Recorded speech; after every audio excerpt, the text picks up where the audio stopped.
Salut, je m'appelle Philippe Mouin, je suis producteur et réalisateur, deuxième vice-président de la CEPACI. J'ai commencé le cinéma dans les années 90. J'étais enseignant et puis j'ai commencé à flirter avec d'abord la radio et ensuite la télé. Et finalement, mon ministre a demandé que je vienne à Abidjan dans le cadre de Télé pour tous. Quand je venais, Télé pour tous n'existait pratiquement pas, mais le ministère avait besoin de réorganiser le service. Et en ce moment, moi, j'ai bénéficié donc des formations. D'abord des stages à la télé, ensuite un stage au Japon.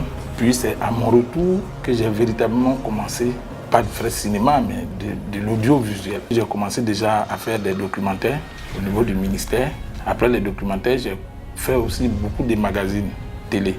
Je peux citer Santé publique, mon école, des magazines sur la RTI. J'ai fait d'Asie, qui est passé sur la première, j'ai fait des deux zinzins.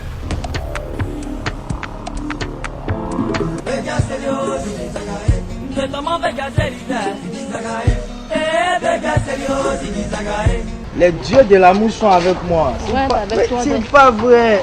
Ah, mon bébé. Je veux pas ça. Bonsoir ma fille, ça va? S'il vous plaît, je peux avoir l'air. On lui fait l'heure avec ton joli portable. Mais attends, c'est Tu ne la poursuis pas. vole. C'est pas vrai. Attends, tu ne la poursuis pas. Une femme qui vole. Ensuite, j'ai fait le programme de Yanois. J'ai fait les Go de l'Allée qui sont terminés déjà. Je vais commencer la distribution. Aujourd'hui, je suis en train de mettre en place d'ici 2-3 mois. Je vais tourner Les Roses en Mal, qui est une série télé. L'expérience que j'avais eue à partager avec des étrangers quand j'étais au Japon, je me suis dit qu'il fallait essayer de mettre ça en place en Côte d'Ivoire. C'était donc de se regrouper, de créer des associations pour dynamiser le secteur du cinéma. Au niveau même de l'organisation du processus du cinéma, il n'y avait pas d'organisation qui pouvait porter la voix des producteurs. C'était l'État seul qui organisait les choses, et par exemple Clapivoire et autres. Quand nous sommes arrivés, on a dit on veut faire bouger les choses. On a composé avec la presse. Aujourd'hui, on n'est pas vraiment arrivé encore à obtenir ce qu'on veut. Et c'est pour cela que nous continuons le combat maintenant, beaucoup plus posément qu'avec la CEPACI.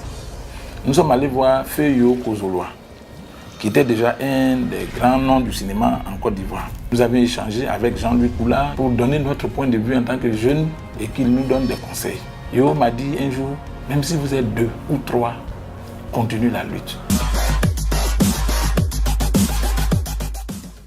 Ceux qui sont avec moi actuellement, il y avait Dandeman, ensuite Alex, où les anciens disaient que le cinéma était quand même un truc qu'il fallait avoir des diplômes, il fallait savoir les techniques et tout cela. Je disais toujours que le cinéma, il y a d'abord ce petit côté du talent. Maintenant, la personne, une fois il a le talent, qu'il tente d'exploiter le talent, il peut suivre une formation continue. Pour dire que les jeunes qui commencent aujourd'hui, moi je suis leur soutien. Il y a Andy Melo, il y a Guy Kalou, il y a Franck Vleilly qui est aujourd'hui producteur. À l'époque, quand nous avons créé ma production, on dit oui, on nous dit la plupart de vos membres sont à Yopougon. Mais c'est dans Yopougon là.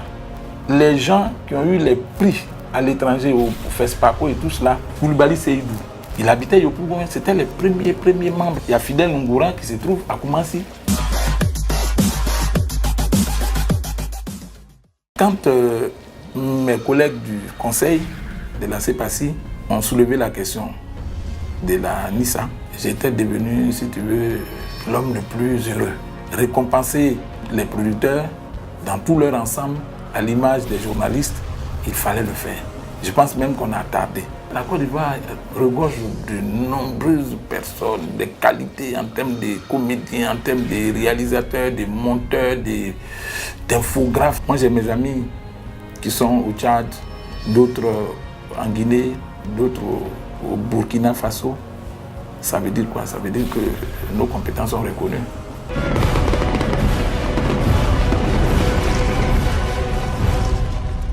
J'invite tous ceux qui n'ont jamais côtoyé le cinéma, mais qui sont des éventuels partenaires, des sponsors, des accompagnateurs, ou bien qui ont des finances, de soutenir déjà cet événement. Parce que la qualité de l'événement, la présence des partenaires autour de l'événement vont donner une autre image au cinéma ivoirien. en particulier, mais aussi au cinéma africain. Notre objectif, ce n'est pas en 1 an, 2 ans, d'être en Côte d'Ivoire ici pour donner des prix à des Ivoiriens seulement. Mais nous allons partir vers l'Afrique. J'invite toutes les personnes qui peuvent apporter quelques financements que cela soit, à venir soutenir cet événement-là, la nuit ivoirienne du 7e art, qui est un événement qui sera grandiose parce que nous avons invité des partenaires étrangers pour nous accompagner. Donc j'invite tous les partenaires à s'associer à la NISA pour faire réussir l'événement. La NISA, vivons ensemble le 7e art. Je vous invite à suivre NISA TV, la nouvelle plateforme du cinéma en Côte d'Ivoire.